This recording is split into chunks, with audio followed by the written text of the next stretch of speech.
लोग कहते हैं कि डर या खौफ रात के वक्त अपने शबाब पर होता है। लोग ज्यादातर रात में ही डर या खौफ का शिकार होते हैं और ज्यादातर तब जब वो रात में कोई खौफनाक सपना देख ले। लेकिन आज अजय की जिंदगी में डर और खौफ के ये पल भरी दोपहरी में आए थे। अजय अपने ऑफिस में बैठा था, न जाने क्यों मगर उसे उस वक्त बेचैनी सी महसूस हो रही थी। तभी अचानक उसके फोन की घंटी बजने लगी। घंटी की आवाज से वो एकदम चौंक उठा।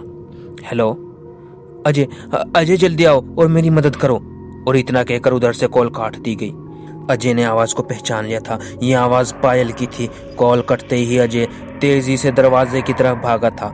ऑफिस से निकलकर वो तेजी से अपनी कार तक पहुंचा और कुछ ही पलों में कार पायल के घर की तरफ रवाना हो गई। पायल उस घर में अपने चाचा के साथ रहती थी जो उस पर कड़ी निगरानी रखता था। वो अजय और पायल की शादी नहीं होने दे रहा था। पायल ने अजय को अपने चाचा के बारे में बताया था कि उसका चाचा रहस्यमय काली शक्तियों का मालिक है, मगर अजय उसकी इस बात पर यकीन नहीं करता था। बस वो सिर्फ इतना जानता था कि पायल का चाचा पायल को पागल कर देना चाहता था ताकि उसकी सारी जायदाद का मालिक वो बन जाए, क्योंकि इस दुनिया में वो पायल का इकलौता रिश्तेदार था। अगर पायल पागल हो जाती या मर जाती तो उस सूरत में उसकी जायदाद का मालिक उसका चाचा ही होता। पायल को उसने मारा इसलिए नहीं कि शायद इन्वेस्टिगेशन में वो पकड़ा जाता, इसलिए उसने पायल को पागल करने का रास्ता चुना था। उसने पायल को घर की चार दीवारी तक ही सीमित करके रख दिया था। वो उसे घर से बाहर कहीं भी नहीं जाने देता था। मगर अजय और पायल के पापा दोस्त थे तो अजय शुरू से ही उनके घर आता जाता था, जिसकी वजह से उसके चाचा उसे पायल के घर जाने से रोक नहीं सकते थे। और अजय के उसके घर जाने का नतीजा ये हुआ कि अजय और पायल एक दूसरे को पसंद करने लगे थे। मगर पायल का चाचा उन दोनों की शादी में रोड़ा बना हुआ था। वो पायल पर नए नए प्रयोग करता रहता था और उसे तरह तरह की पागल कर देने वाली कहानियां सुनाता रहता था। उन कहानियों से पायल को अजीब से खौफ का एहसास घेरे रहता था। पायल ने अजय को कई बार बताया था कि उसका बूढ़ा चाचा अक्सर खुद को ऊपरी मंजिल के एक कमरे में बंद कर लेता है और वहां वो तंत्र मंत्र की किताबें पढ़ता रहता है जो उसने सबसे छुपा कर रखी थी। पायल ने कई बार अजय से अपने डरावने सपनों का भी जिक्र किया था जो उसे हमेशा आते रहते थे। उसका कहना था कि काली आत्मा रात के वक्त उसके कमरे में आती है। उस आत्मा के नाक आंख तो होते हैं लेकिन चेहरा नहीं होता। उसकी आवाज तो निकलती है लेकिन गला नहीं होता। जब वो आत्मा उसके सपने में आती है तो पायल का जिस्म कांपने लगता है। वो चीखने की कोशिश करती है लेकिन उसकी आवाज नहीं निकल पाती। पायल उस चीज को इंकावस कहती थी, जिसका मतलब होता है कि वो चीज जिसका संबंध अलौकिक और रहस्यमय शक्तियों से हो और जो रात के वक्त औरतों को डराती हो। इसमें फर्क सिर्फ इतना था कि अजय इंकावस को एक रहस्यमय शक्ति के रूप में सिर्फ जानता ही था, जबकि पायल इंकावस को महसूस करती थी। वो दिन ब दिन कमजोर और पीली पड़ती जा रही थी। अजय उसकी वजह पायल के चाचा को मानता था, रहस्यमय चाचा को। अजय ने पायल के साथ उसके चाचा के रवैये पर विरोध जताने की भी कोशिश नहीं की थी, क्योंकि वो जानता था कि अगर वो ऐसा करेगा तो उसके उस घर में आने पर भी पाबंदी लगाई जा सकती थी। अजय ने सोचा था कि वक्त गुजरने के साथ साथ वो मसला भी हल हो जाएगा, लेकिन अब वक्त बिल्कुल नहीं था, क्योंकि उस कॉल की वजह से ऐसा लग रहा था कि पायल के साथ कोई हादसा पेश आ गया है। अजय कुछ देर बाद पायल के घर के सामने पहुंचकर कार को ब्रेक लगाता है। वो कार से उतरकर तेजी से घर में दाखिल हुआ तो वहां अंधेरा था और हॉल से लगे हुए कमरे के दरवाजे पर पायल खड़ी हुई थी। उसके सुनहरे बाल उसके कंधों पर बिखरे हुए थे। चेहरा पीला पड़ा हुआ था लेकिन वो बिल्कुल ठीक ठाक नजर आ रही थी। अजय तुम आ गए, उसने बेचैनी से कहा और अजय की तरफ बढ़ी। अजय ने भी उसकी तरफ कदम बढ़ाए लेकिन तभी उसके पांव किसी चीज से टकराए। अजय ने नीचे देखा, उसके कदमों में पायल के चाचा की लाश पड़ी हुई थी और लाश के सिर से खून बह रहा था। ऐसा लग रहा था जैसे किसी तलवार या कुल्हाड़ी से उनके सिर पर जोरदार वार किया गया हो। पायल ने रोना शुरू कर दिया। अजय उसे दिलासे देने लगा, मेरी मदद करो। पायल रोती हुई बोली, मेरी मदद करो। हाँ मैं तुम्हारी मदद करूंगा, अजय ने कहा, लेकिन बताओ कि आखिर हुआ क्या है। फिर पायल बताती है, आज सुबह गर्मी बहुत ज्यादा थी। मैं बाहर खेतों में एक पेड़ के साए में लेट गई। जब मेरी आंख खुली तो मैं घर वापस आ गई। घर आने पर मैंने चाचा को इसी हालत में पाया था। तुमने किसी को देखा तो नहीं, या किसी किस्म का शोर तो नहीं सुना था? पायल ने कहा, नहीं, ये काम किसी कुल्हाड़ी का हो सकता है, लेकिन सवाल ये है वो कुल्हाड़ी है कहाँ? कुल्हाड़ी मैं नहीं जानती। अगर किसी ने इन्हें कुल्हाड़ी से मारा है तो वो लाश के करीब ही कहीं होगी। अजय ने कमरे में कुल्हाड़ी की तलाश करनी शुरू कर दी। फिर वो एक तरफ बढ़ा। अजय, तुम कहाँ जा रहे हो? पायल ने घबरा कर पूछा। पुलिस को फोन करने, अजय ने जवाब दिया। नहीं नहीं, ऐसा मत करो। अगर इस वक्त तुमने पुलिस को बुला लिया तो वो मुझे ही मुजरिम समझेंगे, पायल ने कहा। तुम ठीक कहती हो। अगर हमें हथियार मिल जाए जिससे खून हुआ है तो उस पर से फिंगरप्रिंट्स लिए जा सकते हैं, या पैरों के निशानों से भी कोई सुराग लगाया जा सकता है।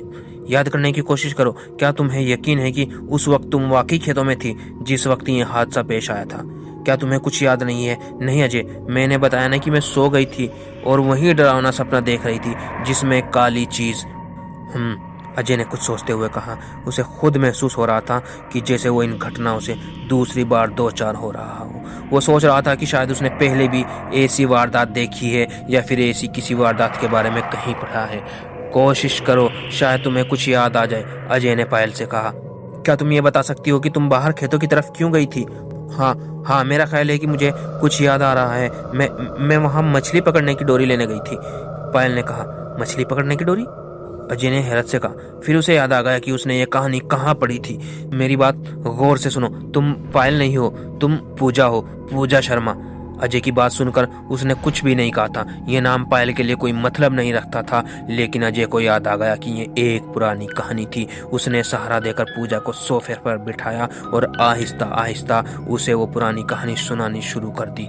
उस कहानी की पहेली अब तक हल नहीं हुई थी। 1892 के अगस्त की बात है। नर्मदा नदी के किनारे एक गांव है। उस गांव में राम कुमार शर्मा नामक एक शख्स अपनी दूसरी बीवी नीलम शर्मा के साथ रहता था। उसकी पहली बीवी से दो बेटियां नेहा और पूजा थी, और उनके घर में एक नौकरानी भी थी जिसका नाम गंगा था। ये अगस्त की 2 तारीख की बात है। उस दिन पूजा और नौकरानी गंगा घर पर थी। मिस्टर और मिसेस शर्मा बीमार हो गए। पूजा ने अपनी सहेली पूनम को बताया कि उसे शक है कि उसके घर में इस्तेमाल होने वाले दूध में जहर मिलाया गया था, लेकिन कोई भी पूजा की बातों पर यकीन नहीं करता था। उसकी बड़ी बहन नेहा घर में आए हुए एक मेहमान रवि के साथ घूमने बाहर चली गई थी। 4 अगस्त को राम कुमार शर्मा अपने घर सोफे पर लेटकर सो गया और पूजा खेत की तरफ चली गई। जब वो वापस घर आई तो उसे वहां उसके पिता की लाश मिली, जिसका चेहरा बिगड़कर बहुत भयानक हो गया था। उसने नौकरानी गंगा से डॉक्टर को बुलाने के लिए कहा। गंगा डॉक्टर को बुलाने गई तो उसे डॉक्टर नहीं मिला। पूजा ने अपने पिता की मौत के बारे में अपनी पड़ोसन मिसेज वर्मा को बताया। मिसेज वर्मा ने पूजा से पूछा कि तुम्हारी माँ कहाँ है, तो पूजा ने बताया कि वो घर पर नहीं है। मिसेज वर्मा ने लोगों को सूचना दी। फिर मिसेज वर्मा उनके घर में अंदर गई, मगर थोड़ी देर बाद उनकी लाश भी एक कमरे से बरामद हो गई। उस लाश की हालत भी वैसी ही थी जैसी कि पूजा के पिता की लाश की थी। पुलिस ने उसी वक्त लोगों से पूछताछ शुरू कर दी थी। घर से कोई चीज चोरी नहीं की गई थी। दोनों कत्ल का शक पूजा पर किया जा रहा था। उसका कहना था कि वो खेत में थी और वहां मछली पकड़ने की डोरी ढूंढ रही थी, और फिर कुछ देर बाद वो खेत में ही सो गई थी और अचानक उसने एक आवाज सुनी थी जिससे वो जाग गई थी और घर आ गई थी ताकि उस आवाज का भेद जान सके। उनका खेत घर के नजदीक ही था। जब वो घर पहुंची तो उसे अपने बाप की लाश मिली थी। फिर एक स्थानीय दवा विक्रेता ने बताया कि कुछ दिन पहले ही पूजा उससे चूहे मारने का जहर खरीदने आई थी, लेकिन उसने दिया नहीं था और कहा था कि डॉक्टर से लिखवा कर लाए। तहकीकात के दौरान एक कुल्हाड़ी भी मिली थी जिसे हाल ही में धोया गया था और फिर उसे छुपा दिया गया था। तीसरे दिन पूजा की सहेली पूनम उसके घर गई थी तो उसने पूजा को कुछ कपड़े जलाते हुए देखा था। जब उसने पूजा से कपड़े जलाने की वजह पूछी थी तो उसने बताया था कि उन कपड़ों पर पेंट गिर गया था। पूनम को अच्छी तरह याद था कि वही कपड़े पूजा ने उस दिन पहने हुए थे जिस दिन उसके घर में ये हादसे पेश आए थे। उसके बाद पूजा को गिरफ्तार कर लिया गया था। यह घटना उस वक्त बहुत मशहूर हुई थी और अखबारों में उसे बहुत अहमियत दी गई थी, लेकिन उस केस का कोई भी नतीजा नहीं निकला था। फिर 10-15 दिन के शोर शराबे के बाद यह खबर ठंडी पड़ गई थी। किसी की समझ में नहीं आ रहा था कि एक जवान लड़की ने अपने बाप को क्यों कत्ल कर दिया था और उसकी माँ कहाँ गायब हो गई थी। अजय ने कहा, यह कहानी तुम किसी भी पुरानी क्राइम मैगजीन में पढ़ सकती हो। आजकल भी कोई ना कोई उसे छाप ही देता है। अजय तुम मुझे ये सब क्यों बता रहे हो? क्या तुम ये कहना चाहते हो कि मैंने कुल्हाड़ी से अपने चाचा को मार डाला है? मैं कुछ नहीं बता रहा, अजय ने कहा। मैं तो इस केस में और पूजा के केस में जो समानता है उसकी बात कर रहा हूँ। तुम्हारा क्या ख्याल है, क्या हुआ होगा? मेरा मतलब है पूजा के केस में। मैं नहीं जानता, अजय ने आहिस्ता से कहा। मेरा ख्याल था कि शायद तुम इस पर कुछ रोशनी डाल सको। ये दोनों घटना एक जैसी भी तो हो सकती है। उसकी आंख में चमक आ गई थी। तुम जानते ही हो, मैंने तुम्हें अपने सपनों के बारे में बताया था और ये भी बताया था कि मेरे सपनों में इनका वस आता है। शायद पूजा भी ऐसे ही सपने देखती हो और उसे सपनों के दौरान ही कत्ल करने को कहा गया हो। चाचा ऐसी बातों को खूब जानते थे और उन्हें मालूम था कि सपनों के दौरान किसी से किसी दुष्टात्मा को कैसे चिपकाया जाता है। ये भी तो हो सकता है कि जिस वक्त वो लड़की सो रही थी उसी वक्त उसने अपने माँ बाप को कत्ल कर दिया हो और मेरे साथ भी वैसा ही हुआ हो। अजय की हैरत कुछ और बढ़ गई। पायल ने आगे कहा, और तुम्हें ये भी अंदाजा होगा कि पुलिस इस बारे में क्या कहेगी।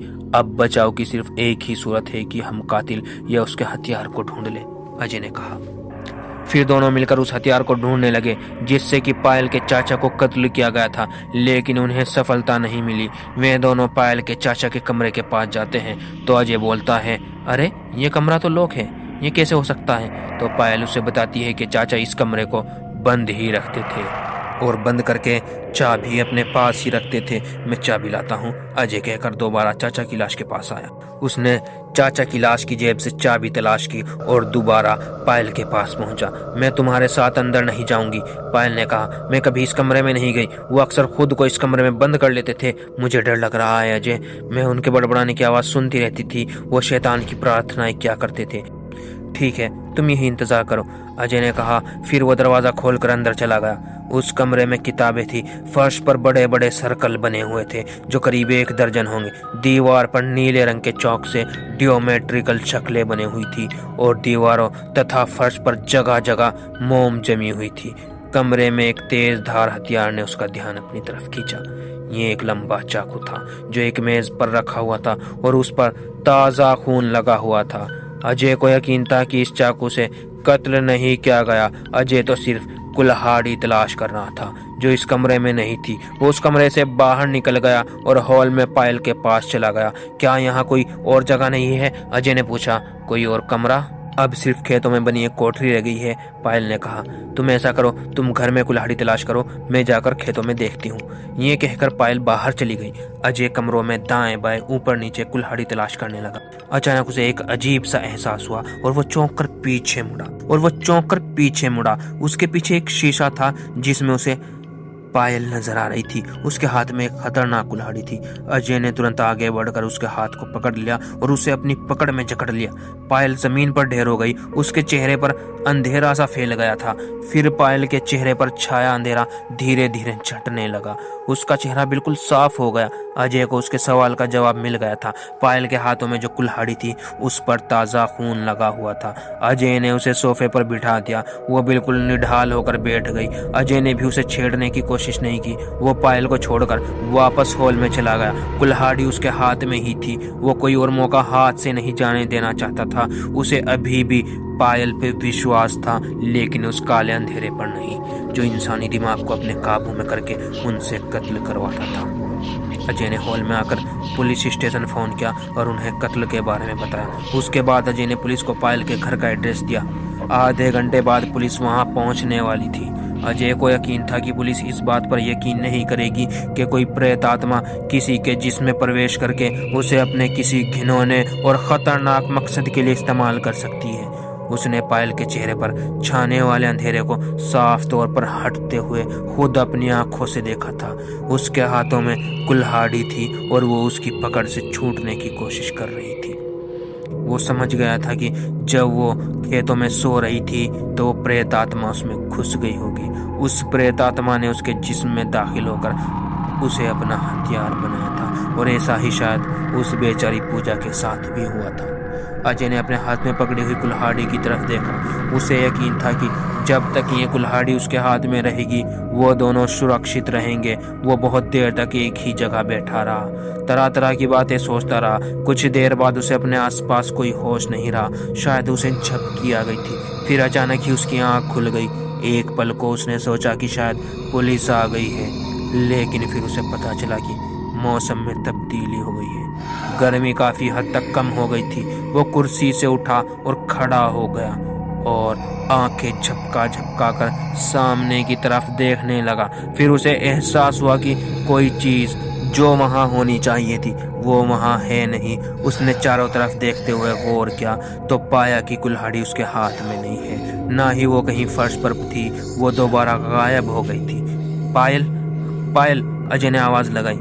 उसकी समझ में आ गया कि सब कुछ कैसे हुआ होगा। जब वो सो गया होगा तब पायल वहां आई होगी और चुपके से उसके हाथ से कुल्हाड़ी ले गई होगी। उसे खुद पर गुस्सा आ रहा था कि वो सो क्यों गया, क्यों ही उससे ये गलती। उसे यकीन था कि वो प्रेत आत्मा फिर से पायल के जिस्म में दाखिल हो गई। अजय उस कमरे में आया जहां पायल को छोड़कर गया था। उसकी आंखें फर्श पर जमकर रह गई जहां सुर्ख चमकदार धब्बे पड़े हुए थे जो हॉल से बाहर की तरफ चले गए थे। वो खून था, ताजा खून। अजय तेजी से उस तरफ दौड़ा जिधर खून के वो कतरे गए थे। दूसरे कमरे में पायल सोफे पर उसी तरह लेटी हुई थी जिस तरह वो लिटा कर गया था। फिर अजय फर्श पर पड़े हुए खून को ध्यान से देखने लगा। खून के वो कतरे सोफे के करीब पहुंचकर खत्म हो गए थे। वो खून के कतरे सोफे की तरफ से गए थे या फिर सोफे की तरफ आए थे। उसकी समझ में कुछ नहीं आ रहा था। अगर पायल अभी तक वैसे ही लेटी हुई थी तो जाहिर था खूनी आत्मा ने उसके जिस्म पर कब्जा नहीं किया था।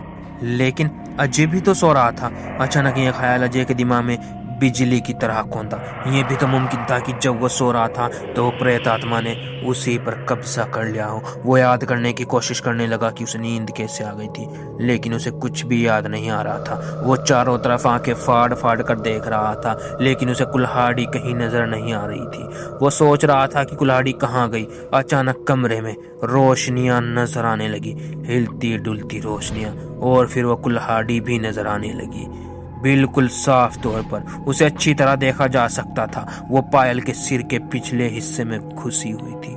प्रेत आत्मा ने उस वक्त अजय के जिस्म पर कब्जा कर लिया था जब वो सो रहा था और उसके हाथों पायल को कत्ल करवा दिया था। दोस्तों, अगर आपको ये कहानी पसंद आई है तो वीडियो को लाइक कीजिए और चैनल को सब्सक्राइब कीजिए और ऐसी ही भयानक डरावनी कहानियों की नोटिफिकेशन सबसे पहले आप तक पहुंचे उसके लिए बेल आइकन को दबा दीजिए।